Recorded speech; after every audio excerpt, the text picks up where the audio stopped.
So welcome to OTXNT, episode number 2. And before we get started, our New Testament guy, you going to start us off with the Lord's Prayer? Let's go for it. Our Father, who art in heaven, hallowed be thy name. Thy kingdom come, thy will be done on earth as it is in heaven. Give us this day our daily bread, and forgive us our trespasses as we forgive those who trespass against us. And lead us not into temptation, but deliver us from evil. For thine is the kingdom and the power and the glory, forever and ever. Amen. Amen. All right. Excited to be here. 2 in a row here, 2 weeks.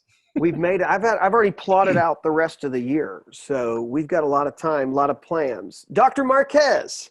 Yes, sir. So we had some discussion from things before I made my sticky notes of things I think we should be talking about over the next course of the months. But today is more of a New Testament topic. So line it up. What are we going with? So I think we're looking at the question of ordination and some church office questions. Deacons, pastors, elders. Should we add some bishops in there? No. Look, man, okay. Look, just as we continue on these, I'm a Baptist, so we can talk about some of these terms, but I don't have that in my tradition. You like reading a lot of the other stuff, so you're there. I know that you can talk a lot more about it than I can. Well, I remember when we were installing our director of missions, one of the questions that came up was, what do we do if you've got some church discipline issues? And one of his answers was, sometimes you have to kind of assume the role of the bishop. And I'm like, what? I've never heard a Baptist mention the word bishop. But we do have kind of an unbroken chain, an association in the Southern Baptist world where we've allowed, folks to assume some sort of hierarchical guidance over us, not necessarily full authority. But we just have such a different view of this than other denominations. And I think it's biblical. But where do you want to start off on this thing? You want to start off on office questions and deacons? Well, let me start with this. So kind of a real life scenario. You and I both have talked about this for a while because it comes up. I mean, so here's the inevitable question.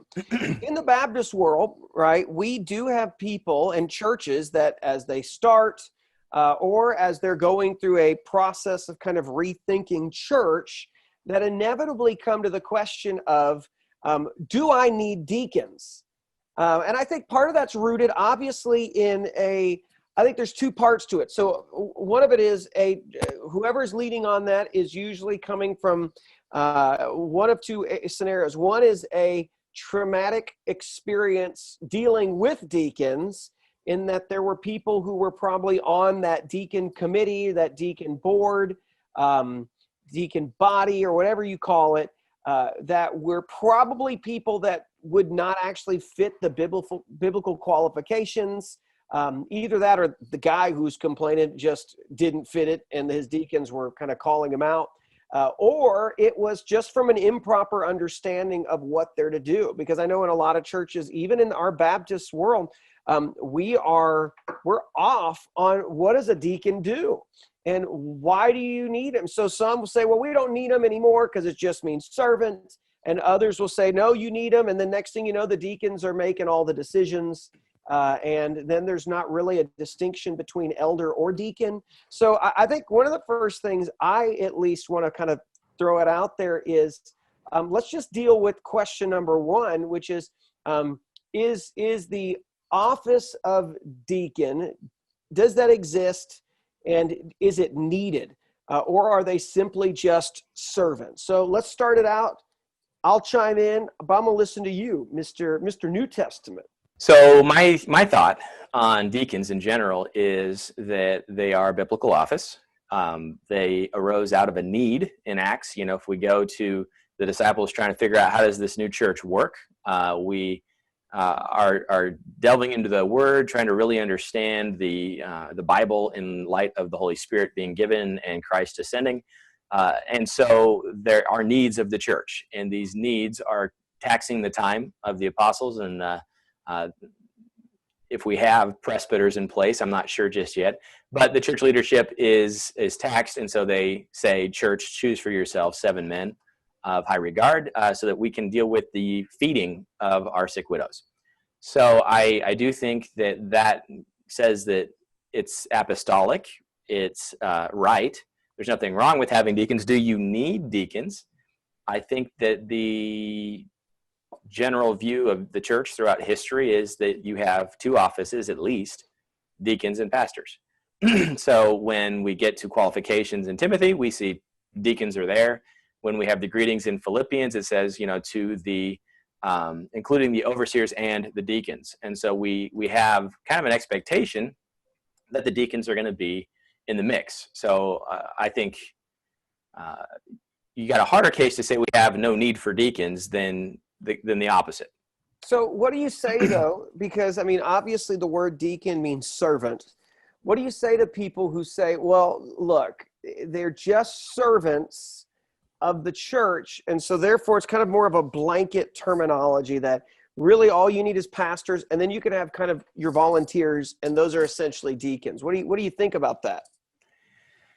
So if all they were was just general servants and not required, then we wouldn't have specific qualifications given for them. So again, if everybody's a servant, and as a Baptist, I believe every man's a minister, every woman's a servant, minister, that we're all called to a vocational ministry, that we have a calling on our lives.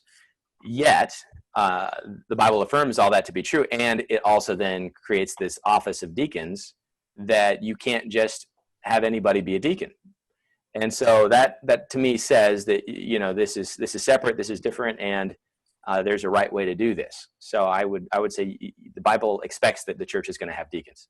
Yeah, I mean, obviously, when you look at 1 Timothy 3 and you look at the list beginning in verse 8, right, you're seeing he's made a list he's very specific. Right before that, he starts listing what the overseers are to look like. Then he gets into deacons. And so for someone to say, well, deacon just means servant, therefore it means it's pretty much anybody in the church. This is, granted, when I preach this passage, I do tell my people, whether you're going to be a pastor, whether you're going to be a deacon, these are all things, they're all good qualifications for every Christian. Like every Christian should shoot to be what those are in terms of what those qualifications should be. Yet there is a standard that is specific to what that office should be, meaning that if you are not those, it's not just simply, well, aspire to it. It means that this should be pretty much the air about who you are in order to be one in the church, in order to serve and to be this. So it's not just these are great, think about this. This is for everyone across the board. You should still aspire to that, but it is specific of an office. It's specific of a group of people who are to serve in the church. Yeah, so I've never really understood or connected well with the groups that are like, we don't need deacons. I think it usually comes from, like you said, a bad experience. I see it two ways. One, a bad experience. So I'm not going to put myself in that situation again. So I won't have deacons. I'll have something else. Or it comes from the other side of, I don't have people I can really count on to fill that office. So maybe we don't need that office at all. And I think, one is a development of upcoming leaders and good men of the faith. And the other, you can't cast aside church tradition and biblical guidance because you had a bad experience. That's, people have had bad experience with pastors too. Are we going to throw away the pastor? Some do. I mean, we know some do and say we're done, Yeah. So, I mean, okay, I guess alongside that question then is, what should a deacon be doing, right? Because if you're going to have a bad experience, probably that means as a pastor, that relationship between pastor to deacon is out of whack. And so there's probably something that has gone wrong. And look, as a pastor, I am not saying that it's the deacons who are wrong, and that's why you've had a bad experience. I know plenty of pastors who have messed things up because it was them who were off and what they were demanding, and that's the deacons kind of had to step in. But I do know a lot of scenarios where our deacons are not actually seeming to do what the biblical office is telling them to do. So if you look at the text, Andrew, what do you imagine, and I'm not going to say imagine, how do you interpret? Because that's what it comes down to. It's not imagine. How do I interpret the office of deacon, and what should it be doing if, in fact, you connect it, like I do, to Acts chapter 6? Well, I think that's the key. The deacon should be deaking. They need to be serving. The word is servant. And the word became associated with the office. Actually in Acts, they're not called deacons, but we pretty well understand that that's the office that's created there. And that's what the office is the function. So they're serving. Now, I do think it's important. I think many people that have a call to full-time vocational ministry, maybe on a road towards a pastorate, often start satisfying that call in the role of a deacon. And so because of that, and I always regretted that I wasn't ordained a deacon before I became a pastor. I almost looked at it as a stepping stone, which is not required by Scripture. But I've done a lot of deaking around the church, and I think a lot of guys that are hungry to go into ministry find themselves just spending all their time in the Lord's house trying to meet needs, and it's almost a way of saying, hey, I may be called into vocational full-time ministry. And so because of that, I think some guys end up in that office of deacon, and they're almost putting the cart before the horse, and they start trying to move into the leadership role, more of the eldership pastor role, because that's where they feel called, but they're kind of doing their time as a deacon. And so it can become problematic if you have a group of deacons who now are trying to act as the elder board, the presbyter board, and start kind of confusing the roles. So I think in general, we've got to be real careful with when you're in the office of the deacon, you're going to be deaking, you're going to be serving, you're going to be meeting those needs. However, you're also open to do a whole host of things. And if we look at Philip's basically an evangelist. He's one of the 7, and God's sending him to talk to the eunuch. And he's chasing down chariots. He's bearing the gospel. He's like teleported to a different place. I mean, he does some incredible things. Stephen is a preacher. An apologist. He's bringing the gospel directly to the Jewish leadership. He dies as a martyr, not for serving. He dies as a martyr for preaching. And so I think that we need to look at that office and say, okay, when you're functioning in this office, this is what you do. But it doesn't mean that you can't also be doing these other things, which really we wish all our members were being more active as evangelists and sharing their faith wherever they can. So I think that in general, that's why maybe you start seeing the deacon board start functioning like a board of trustees or a governing body for the church. And I think that's where we get into trouble.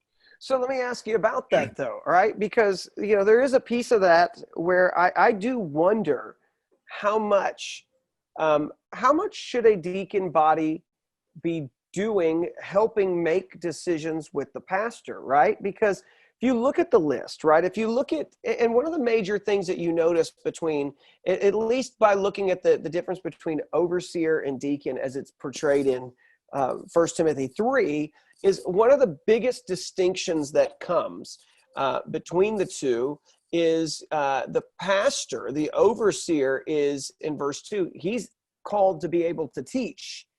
That's a standard, like you should not, and this is my feeling of this, you're not a pastor if you're not a preacher. That those are uniquely tied together. And so if you're not called to teaching and preaching the text, then that's just not for you. Now, the deacon side doesn't have that in there. The deacon, there is no qualification. He doesn't need to be a preacher. He doesn't need to be somebody who has to open and study. I mean, that's part of chapter 6. So he says, so we will attend to the ministry of the word. Right. And so there is that aspect, right? So I think what I see at least is the one major distinction that we do have is the pastor teaches and preaches.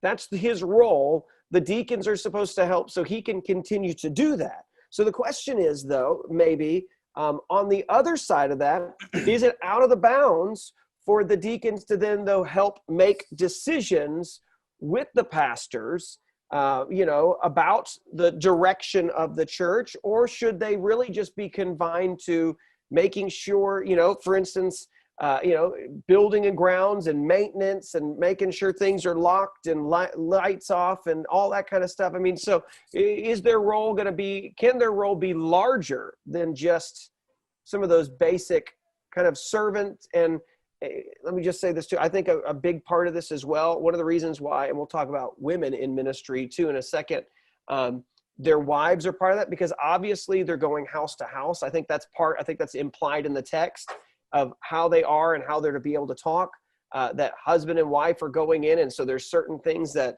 they need to be seen as faithful for. So I think a pastoral care aspect is part of what a deacon needs to be doing. But what about beyond that? And I want to go back to the pastoral care thing in just a sec, but beyond that, what do you think? Should they be helping make decisions with the pastors? Well, I think that the key is, especially some of this is practicality. And if you've got a small church of less than 150 members, your godliest group is probably your deacons. You're probably not sitting with a multitude of pastors on staff. And so it is a natural thing to say, okay, we have godly men who meet the qualifications of Timothy, who fit the bill that we've seen, who have good pull with the congregation because they've been serving the congregation. And so if we're going to make some major decisions, it would make sense that those individuals would be on whatever committee we've set aside to make those decisions. And so, in my church, we've often brought in a short-term committee or something, and it's usually mostly the deacons, because again, it just makes sense, especially the deacons that have been serving for years and are not necessarily as active as they once were, but they've been faithful. They're mature Christians, and so I'll bring a group together and utilize my deacons that way. The difference is when that body starts telling the pastor, this is what you have to do. And part of our congregational polity leads to that to some degree, because if your committees are all made of all your deacons and all your deacons are serving on 5 or 6 committees, and in a small church, this is not uncommon. You end up with a kind of backdoor governing body that is also your deacons. And so that's the problem, I think. But I think God expects that these are going to be major key players in your church, and I think that's okay. It's just a matter of recognizing the pastoral authority, which I think this is going to play into that question of ordination as well. And I think we also are going to have to take it to the question of eldership at some point, because that's becoming really popular today. You got to have an elder team. There's churches with elder teams and no deacons. Yeah, exactly. So I don't know what you think. Well, before we move on then to that next question, I do want to say that, this is one area that I've seen a real blessing of deacons, is when you get a real understanding of at least the essentials of what they're to do, right? So if I'm looking at this right now, it talks about deacons in 1 Timothy 3. And so here's what he's saying: worthy of respect. That's that whole same kind of idea that he says for the pastor: not hypocritical, not drinking a lot of wine, not greedy for a lot of money. So some have speculated too that they're involved with the financials of the decisions of the church, possibly being, doing the counting and all of that stuff too. Holding to the mystery of the faith with a clear conscience, like that's a big deal. Like they need to fully grasp the gospel, not just be the longest standing member who's been there, but they need to truly understand the text of the scripture and the gospel. They must be tested first. If they prove blameless, they can serve as deacons. So there needs to be something really clear about their lives. Then he launches into the wives section, which I take that to be verse 11 to be talking about the pastor's wives and the deacon's wives, because of what a big deal it is to serve together. But then it goes to verse 12. Deacons are to be husband of one wife, managing their own children and their own households competently. And those who have served well acquire a good standing with themselves and great boldness. And so I think there's a part of that too, like at verse 13, there is a hidden aspect to what the deacon does too, which is that, that God's going to notice what they do, and it's going to be something that he will bless, that it's not going to be the front person kind of a job. But I do think that there is this piece that I see here, and I think you see it in Acts chapter 6, is they're attending to the daily affairs of stuff that's going on in the church, so that the pastor could remain faithful to his job. I mean, I've been in a church before where pretty much I was it, and was seen as the primary pastor, preacher, and primary pastoral caregiver. And it's because in a previous church context, and I think this is a tradition, a thing of just a past generation, you tie pastor and care all in one. And in fact, I've seen it, I feel like in a previous generation, you can see, at least in Baptist circles, where you almost elevated the pastoral care above the preaching, teaching piece. Because you'll hear things, and it's been said to me, that no one's going to care or ever remember a word about your sermons, but they are going to remember when you were in the hospital with them. And I know that I'm trailing off on a different conversation here, but that's not what the pastor's called to. The pastor's called to the ministry of the word. That's an important piece. I'm here to care and to shepherd the flock, especially as you look at how that word understanding of, as a Baptist, we're looking at overseer and elder and shepherd all tied into the same office, which I do think you see that in Titus, how Paul talks about it. But at the same time, I don't think that the caregiving for the whole body, those everyday pieces that are happening, I don't think that is the primary function of the pastor. I think that is for your deacons, so they can handle the rest of that. And in fact, I think it's better for the church body to have other believers who are coming and caring for each other than expecting that it's the senior pastor, because when the senior pastor's gone, your care is gone and it's going to come from somebody else, or it's not going to happen the way that you want it anymore. And so I think that ministry needs to be given out to the deacon. So I know I've trailed there, but what are your thoughts? No, I absolutely agree. And I think, again, that's part of the issue that we run into with, I think,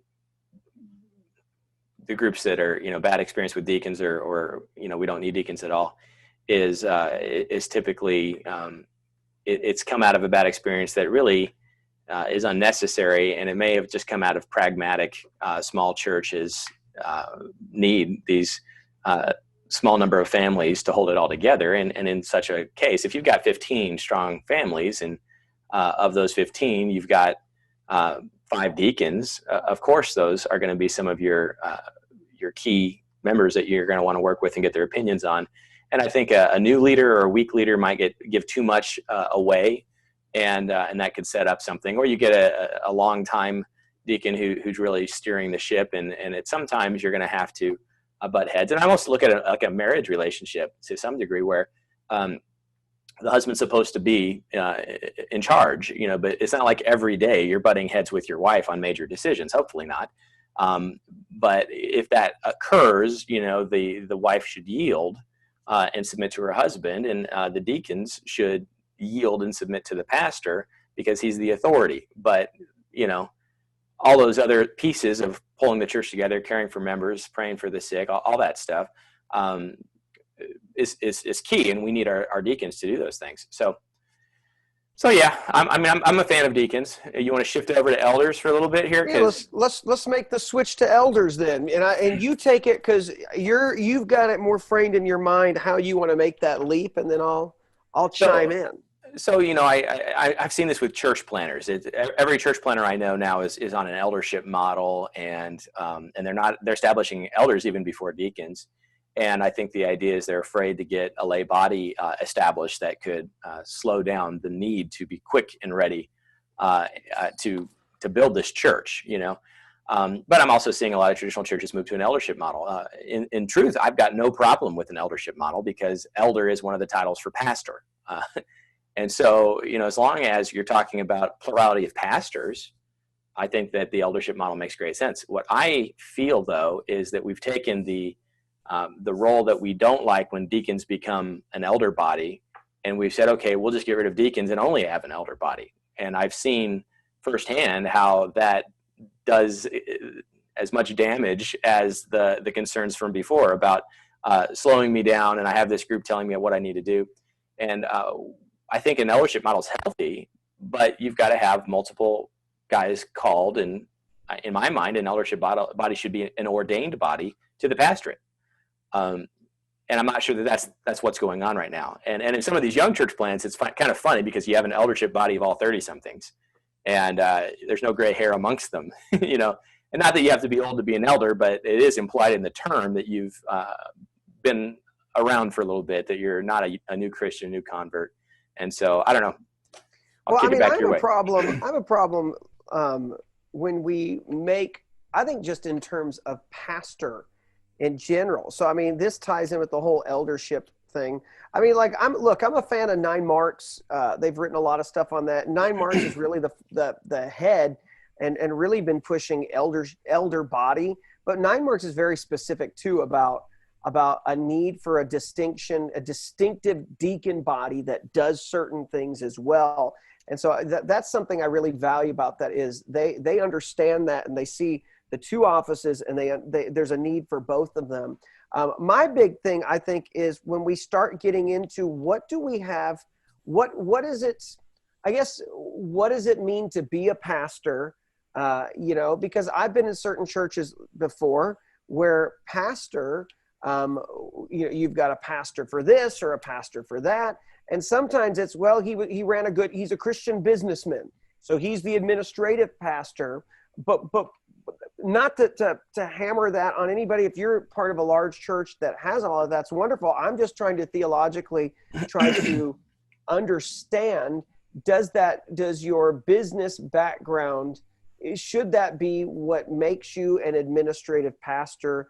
Or is there something more to it? Or what should the bare minimum be for what should be a pastor? So you want to take that for a second? Yeah, well, and that's the key for me, again, with eldership. We've got the 3 words for pastor, which is the shepherd, right? The presbyter, the elder, and then the overseer, the episcopate. And so, you know, I remember being at your ordination service, and I think David Johnson preached a sermon from Peter where it says, you know, those that you have been made a shepherd over, you know, oh, for goodness sakes, help me out, Ben. Govern the flock with whom you have been made pastor, yes. Right? Yeah. So, you know, but all 3 words are used in that verse, right, of the same office. And so, for me, an eldership body would be people who are called to vocational ministry, to shepherd, to lead as an elder, and to oversee. And so, and for me, you know, this is going to push into the question of ordination, whether ordination means anything, or if it's just a nice party. And so those are the questions that I would have, is if we're going to try to have a functional church. You know, I do get a little kind of I smile when I see the pastor of junior high sports at one of these giant churches. I'm like, well, that's really specific. And I don't get too critical of it, but I do say, okay, well, maybe they've got more junior high volleyball players than I have in my whole church. You know, could be. It's a whole different model. So I don't want to be too critical of any of that, but I don't think that that's necessarily what the apostles had in mind, right? Yeah. And so in general, even the whole concept of youth pastor is foreign to the Bible. The youth pastor, there's the pastor, and then there's parents who take care of their kids and bring them up in the faith. So we've really gone a long way from what the office looks like and what it's supposed to do, and it really made it look very similar to the public education system in a lot of ways. And so just anybody who does any administration is not necessarily a pastor. Yeah, right. I guess that's a great thing to think about, though, is so talk about a deacon piece, and you've talked about pastors, but like, so there should be certain distinctions and there should be certain functions of what the pastor does that, you know, that need to be there in order for him to be pastor. And, you know, I have no problem with multiple pastors of a church. I think that's a biblical thing to see. I mean, the question is when he says, for instance, when he's telling Titus, he says in chapter 1, verse 5, Paul says, I left you in Crete and was to set right what was left undone. I direct you to appoint elders in every town. And the question is he appointing multiple elders to each church? Or is he saying that, you know, these are all the churches that make up that town and you've got a pastor-led model? That's all that's that's the big debate, of course. Is it pastor led, or is it multiple elder led there? But still, I think if you're going to have an elder, if you're going to have an overseer, there should be basic differences between you and, I am the administrator or a director of a program or something like that. Like there should be some obviously you need to hold to it and make the list for 1 Timothy 3, Titus Right. chapter 1, Well, and I've got a church right now. There's no lead pastor in town. They haven't had a lead pastor in years, and they've got an elder body, and they share the preaching load. And I'm not sure that I see anything unbiblical in that, but it's definitely not a normal Baptist model, because typically you would expect somebody would be in charge of the overall teaching of the church. And so just having a board or a body of elders doing that is a little odd to me. But I'm not sure that again, I can't necessarily say that's unbiblical. It's just different from our model. But again, I usually think in the small church world, and if you're planning a church and you've got 50 members and you've got an elder body but no deacons, something seems out of out of whack to me. And then what happens? And I was at a pastor's breakfast, and someone said, you have to have an elder body. Otherwise, what happens is you have regenerate people making the decisions of the church. And I'm like, that sounds nice. It sounds very Presbyterian to me. But the issue is, well, we have a membership. We have a redeemed body of regenerate people. I don't allow unregenerate folks to vote. They've been baptized. They've claimed salvation in Christ. And so I think, again, it's almost a way of getting like a two-tier membership that I think is unhealthy. So that's a whole nother discussion, man, that I think we need to have, is a biblical view of church membership at some point, because as Baptists, we've got to kind of discuss as even within Baptist circles, of having a membership roll, having an inflated membership roll. I always love going to those where they got like 4,000 on their membership rolls, but in regular attendance, they've got 200, and it's like something, but that's another discussion. So let me ask you this though. Let me lead into this next one. Ordination then. Do you need to be ordained to be a pastor? So, and we've already gone back and forth off camera talking about this a little bit. And I think it's interesting because I always struggled growing up in the church, finding like what's the need for ordination? Is ordination different than commissioning? Is ordination symbolic? Does it do something? And I've been spending a lot of time the last few years really digging into Orthodoxy, Catholicism, and ecumenical stuff.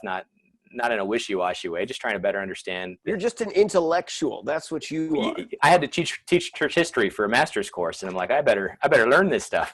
I'm a goldfish connoisseur. That's what I do. You read, and I eat goldfish. All right. Well, what I think is interesting is Protestants have inherited a tradition, regardless whether or not it's all true or necessary. And so ordination typically is embedded in that succession of bishops, the succession of the apostles, where there was a laying on of hands. Whether or not this can be demonstrated historically to have happened, the claims of the Orthodox and the Catholics, and even the Anglicans to some degree, is that they have maintained an unbroken succession of apostolic connection to the apostles. And so you cannot be a priest or a pastor unless someone who is in that chain of having their hands laid upon them has passed on the spiritual gift unto them, which, again, most of the people watching this are going to say, huh? Really? They believe that? Because that's not the way we think of it. But we have inherited an ordination service that tends to do a similar thing with laying on of hands, and we usually try to have other pastors and church denominational leaders who are also pastors lay their hands on, and it's a symbolic idea of passing on that gift of that office to the recipient. And so I think, again, we believe in symbolic Lord's Supper, symbolic baptism, that these symbols are not imparting power so much as recognizing that God has called somebody. And so I would still hold to that, but it is interesting because we do have the verses. We have Timothy, don't neglect the gift that was given you through the laying on of hands.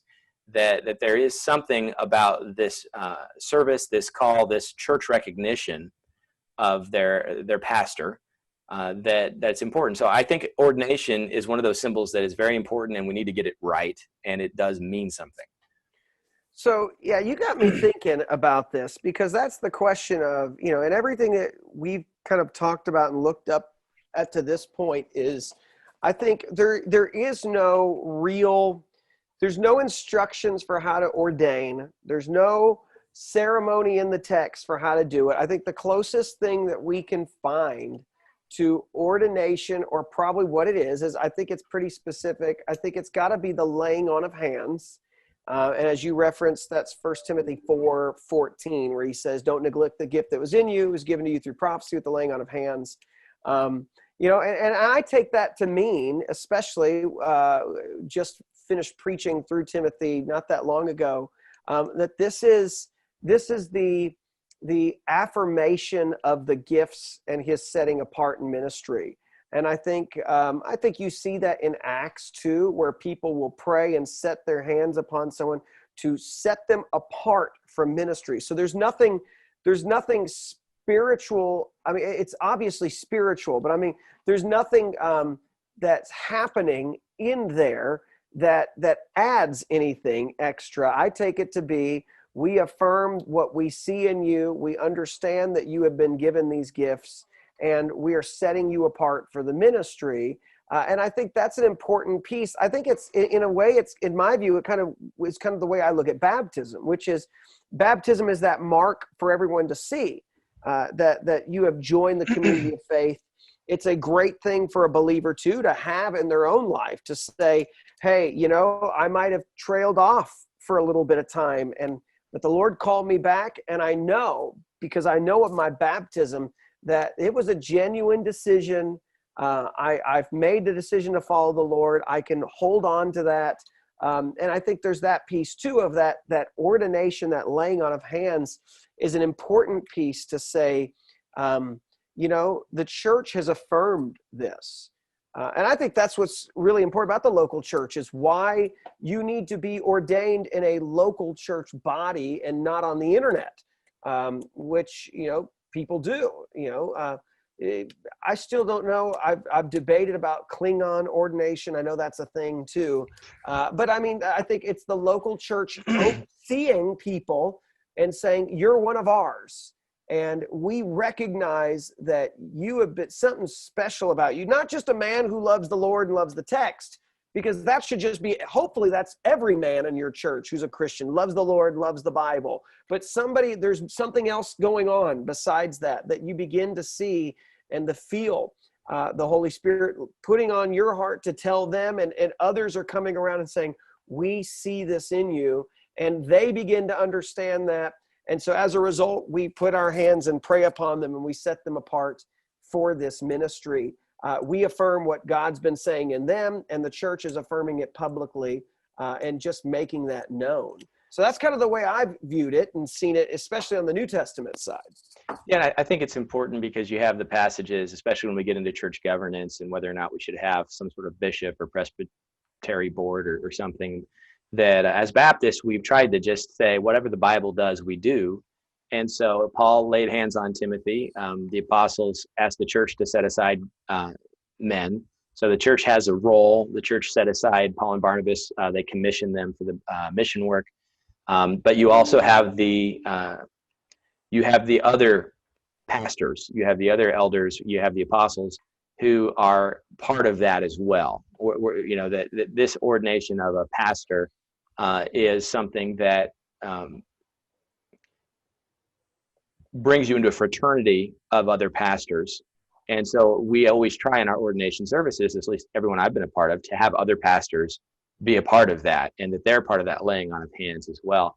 And so I think that symbolizes something special. And it also, it communicates, I think, to the church a sense of pastoral authority, which is a whole nother thing that we could talk about, but is, that teaching responsibility, that setting aside for the preaching of the word, that capacity that God's given you to do that gift, is essentially also coming with some sense of authority over the other church members, that I am going to be God's messenger of the word to you. And so I stand on that authority, but there is a certain obedience of the church due to the office, the one holding the office of pastor. Yeah. And I think ordination communicates that in a way that makes it is necessary in my book. And ordination, I think, makes it clear that you have, for instance, if we're going to go by a list, if we believe that the text is telling us, look at these people, hold them to the standards that we see, both for elder and for deacon, then ordination is clarifying and saying, we believe these men meet these qualifications. And, and it is a process to say, it's not just saying, hey, we brought Bob in, he's one of the deacons, but Bob has been vetted.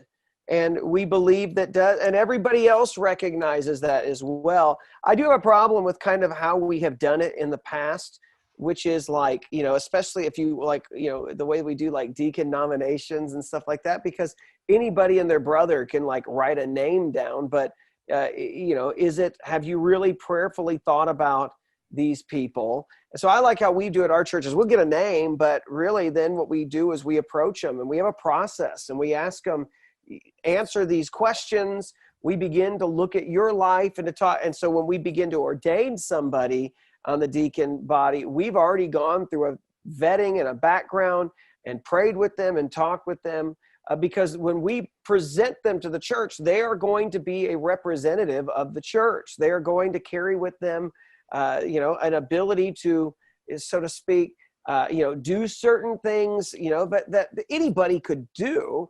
But we're also saying there's something different about them, and God has set them apart to help and to speak into the life of the church on certain things, and to care for the church body. So I think there's something to it as well, that ordination helps say we've gone through the process. We know, and they meet X, Y, Z, And again, I think that's why it's important to have other pastors present, because who's the standard holder, and who's responsible to make sure that they've met the standards of Scripture, if not pastors. Yeah. And I think so the Baptists can be a little weak, I think, in my mind, on pastoral authority and the importance of that. But that's not fair, because every church is different from another. But the other question I would have is ordination. Does that church recognition, that ordination, that laying on of hands, do something permanent? So, our deacons, permanent deacons, our pastors, permanent pastors. And I just got to bring up the quote from the Baltimore Catechism of the Catholic Church, which says that very, very famous, so well aware of it. Yes. that holy orders, being ordained, essentially imprints the soul and it changes you for eternity. Like you are an eternally different individual due to this act, which, when I first read that, I'm like, wow, that's different, because I've wondered if deacons should serve a term and then cease to be deacons, or do we recognize their ordination forever? Also, and I believe that the instinct of the church is that once you've been ordained, you are set apart forever. But is that baggage we've carried over, or is there a biblical reason to hold that? Yeah. I think in one thing, obviously, I think it's the same for any pastor. You've been ordained. When you fail to meet those requirements, you don't remain pastor. I mean, you might remain ordained, but you're not, you in many cases, if you fail in those in a big way, and certain things, and you don't turn around or anything, you're disqualified. And so your ordination's there, but that really doesn't mean much anymore.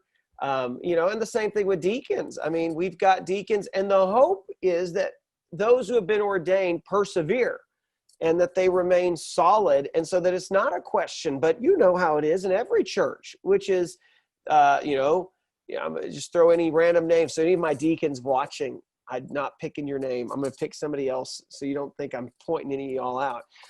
But Carl's on the deacon board, and you're ready for Carl to roll off because there's something off, right? And everybody, and this happens, people don't want to call Carl out for what he does. So Carl rolls off, and we're just not going to let Carl roll back in once his year's up, we'll put him on a different committee. Those are kind of, That's the sad thing. But so there is that piece of like, I do think, you evaluate every name, and just because they're ordained doesn't mean that they immediately roll back on either. Well, and what's interesting is we don't have a pastoral rolling thing. We've created the deacon rolling board in a lot of churches, but that's not happening for the pastor. And I think it's very interesting that, do we have a process in the church to defrock an ordained person? And I think I heard Al Mohler when he was referring to women in ministry and whether that preaching is appropriate. And he said, for Baptists, the office is the function and the function is the office. So basically, you may be ordained, but if you're no longer functioning in the office, then you're not preaching, you're not teaching the word anymore. You're essentially not you're not a pastor anymore in that sense. Which that strikes me as a little hard, because I would always show reverence to the person who held the office, and I still do that even for deacons who really can't serve anymore. We honor them for holding that office. So we don't revoke ordination. I don't know that we have any mechanism to revoke ordination. But we can fire people. we can. Yeah, but I think there's something practical to what Mohler says there, because I think he's right, which is, when you're not there, you're not. And I think once you retire, especially, or you cease to function or hold those standards, it's over. But I still hold people who are my pastors who are not my pastor anymore, and are not pastoring anymore because they've retired from the ministry. I still call them pastor and refer to them like that because of the role that they put, but they finished well too. And there's that piece of it, that you come into it. Okay, so here's another one I want to shift to, because we're talking about ordination. Does ordination, is that what qualifies you to do certain tasks in the church? Do you need ordination to baptize and do the Lord's Supper, the two ordinances of the church? Well, and I would also say prayer for the sick in there, because if someone is sick, let them go to the elders, right? And they'll anoint them with oil, pray. So there's another non-official ordinance of the Baptist world, but it is a practice that many of us do. And so but elders are listed there, right? And we get into strange fire now and go that direction. But I guess one of the things we both would agree on is that God is the one who has set apart an individual for service in the role of a deacon, or for pastoral responsibilities as a preacher or teacher of the word. So the ordination is more of our recognition of what God did. And so if we ended up in a world where there was no really existing church, and God did something like an Isaianic call, where he sets somebody apart for ministry, his ordination is not necessary. The church isn't going to have to do that. There might not even be a church. So I would leave room for the fact that God can kind of intervene and do things more in an extraordinary way. But the normative way that the church has practiced is some sort of ordination of that individual that involves the church and other pastors. So, so I know this happens because I know of a particular situation even now of where we have someone who is about to plant and they're in that process with their group. They are the pastor of the group. And the church is excited to send them. COVID has gotten in the way of that ordination piece. And so there hasn't been much time to gather, and been much time to even want anyone to know about putting hands on anybody to be able to do it.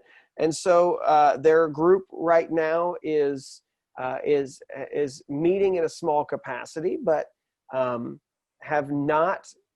has not been officially ordained yet. He's been licensed to the ministry. And so, but is there a problem with an individual like that who to do Lord's Supper or to baptize people prior to their ordination? I think the baptism question, that I think does not require a pastor at any time in history. It just has always kind of fallen on the pastor to do that. So and this is across denominations, to my knowledge. Anybody can baptize in the name of the Father, the Son, and the Holy Spirit. It's part of our Great Commission. So that one is not a problem. the Lord's Supper, it is an interesting question. And again, if it's purely symbolic, and we talked about this last week, then ultimately it's not a big deal. But symbols matter, and how we do the symbols matter, how they communicate something. And so historically, it was the presbyter who stood in the person of Christ, as Paul says, I forgive him in the persona Christi, that I essentially am representing Christ in blessing this. And as he said, this is my body, this is my blood. I'm kind of I'm not Christ in that, but I'm asking Christ to come be present. So I think it's important, and it has historically been required that somebody who's ordained do that. Is it ordained, or someone who's just a pastor, whether they've been ordained or not? Well, how are they a pastor if they haven't been ordained, I guess is the question. Yeah. Licensing is more of a state mechanism, and we inherited that because you used to have a state license to preach because they didn't want just anyone preaching. And that's a part of that Baptist story, is the fact that we were being persecuted for preaching without a license. And so the license and the ordination are almost always tied together in some sense, but we can essentially license somebody that hasn't really fully come to understand their role in full-time ministry. But really, it's kind of, there was a time when the church and the state was the same thing, and so a license was required. We're in a whole different world now. So I think licensing is a step, but really there's no need to separate those two. In fact, you can be ordained and not licensed, as far as I'm concerned, because that's just really letting the state know that this person's legal to do this. So, okay, so I'm looking on my wall right now at my certificate. So I got my licensing in October, and I was ordained the following year in March. And I was a pastor, an associate pastor already when I was brought in and licensed immediately in October. Would there have been in your mind, theologically, I didn't do it, but would there have been a problem if I administered the Lord's Supper as a licensed pastor in name, yet not yet ordained until March pastor? So it's a tough question. In general, when the church licensed you, they did like a halvesies on the ordination. We just hadn't had the ceremony yet, and I've seen this happen in Baptist life, where we've created like it's almost like the engagement in the marriage, where we've started the process, but we're going to watch you for a little bit, and then we'll do the ordination. And I'm not sure that's biblical. I don't have I was licensed by a church in San Francisco after seminary, and then I was ordained at my first full. Where were you licensed, by the way? Lincoln Hill Baptist Church. Did they change? Is that a different name now? I think it is. Oh goodness, no, it's still that same name. Don Bell was pastoring there at the time, and I served there for seminary. And it's in Sausalito. No, what's that town between Novato and Mill Valley? Is that San Rafael? San Rafael, thank you. It used to be First Baptist San Rafael long ago. That's what. Yeah. So anyway, that was kind of cool, because sentimentally it was like this church wanted to send me off, and I also wanted my home church that sent me to seminary to ordain me. So that was nice. So it really depends on what if the laying on of hands is really significant or not. That doesn't always happen in a licensing. So that to me is really, that's the only major symbol in the ordination that is biblical, required. So I don't know, because we believe the Lord's Supper is symbolic in itself. It's not necessarily, I don't see Paul in the instructions saying that the presbyter has to do this, but it has always been the presbyter that has done it. So I'm reluctant to say someone who's not officially installed in that capacity administers the Lord's Supper. I would just say, obviously, if you're somebody who is on that process, you're already there, you're pastor, you've not yet, for whatever reasons, have been ordained, And like I said, we're looking to try to ordain somebody at some point soon. And, in those cases, and we know we've already been talking with somebody, hey, we're ready to ordain you. We're just waiting for the time. You're already kind of aboard. We want to bring you on and we'll take care of the ordination later, that kind of a thing. I think that there's something to that. If you're already coming aboard and then the church is affirming that, should you wait a little bit, I guess, before you do Lord's Supper? That's kind of an iffy question, but I do think that when the church has made the decision to say, you are the person, we affirm this, whether they've laid hands or not, or yet, there's something there. But I do think you should hurry up and get that ordination done and really do the man a favor of blessing him and making that known that he has the authority to do these things instead of kind of kicking the can down the road a little bit longer. Yeah, and we're just shooting the breeze here, so this is not an official stance.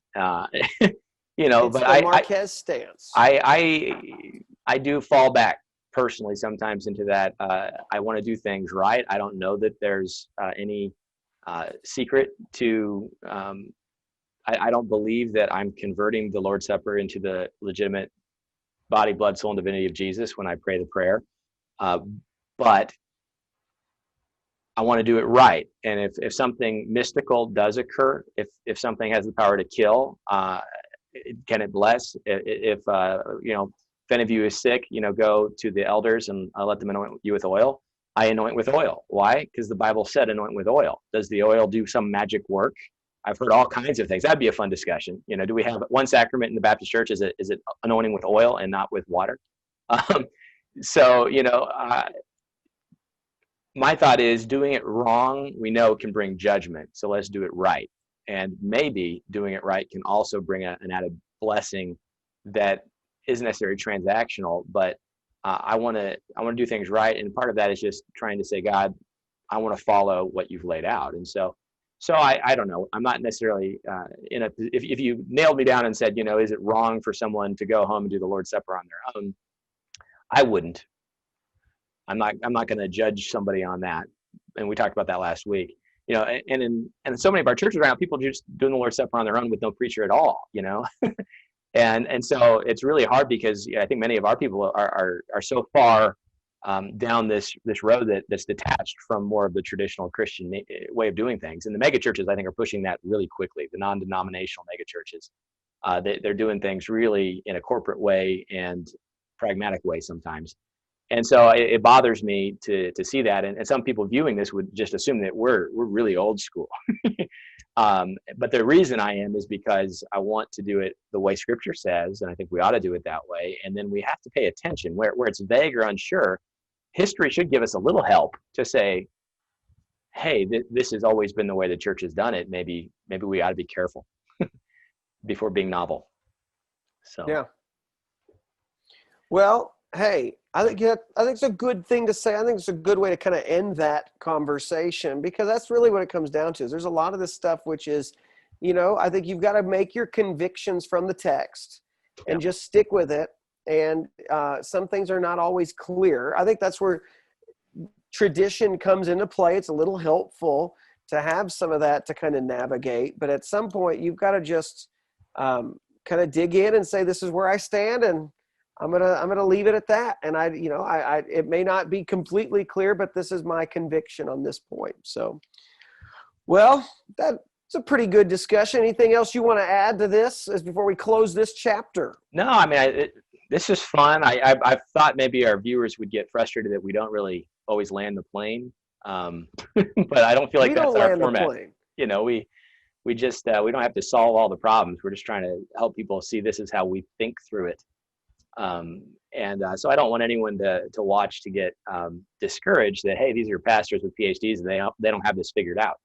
I think part of the great joy of being a disciple is always learning and always struggling and always asking God, help us to do things in the way that brings you glory. So I think the other thing we bring up is some of the questions we're trying to deal with are ones that may not have the clearest of answers, but they're ones that we're at least trying to to decide through. And I think that comes back down. I think there's certain times as pastors too, we have to make decisions on what we believe the text is saying that will guide us and what we do and how we will set the course.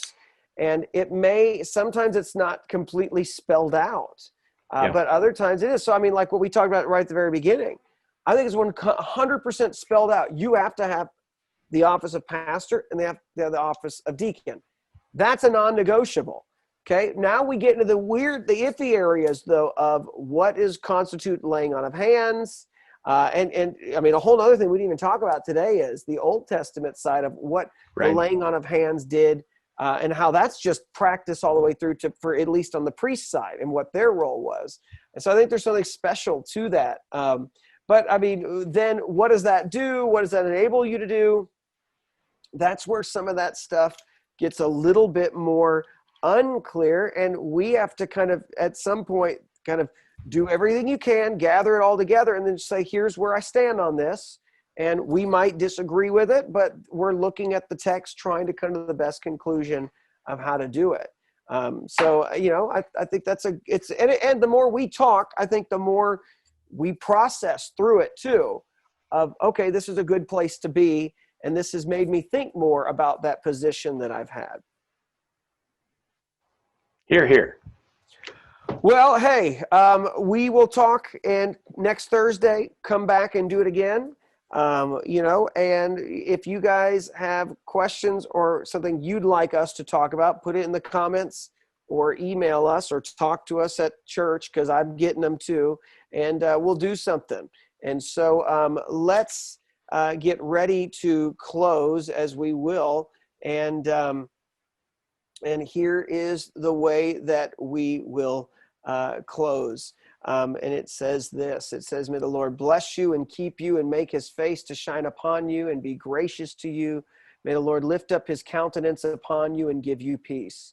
All right, we are done. Thank you for watching OTXNT, and we'll be back.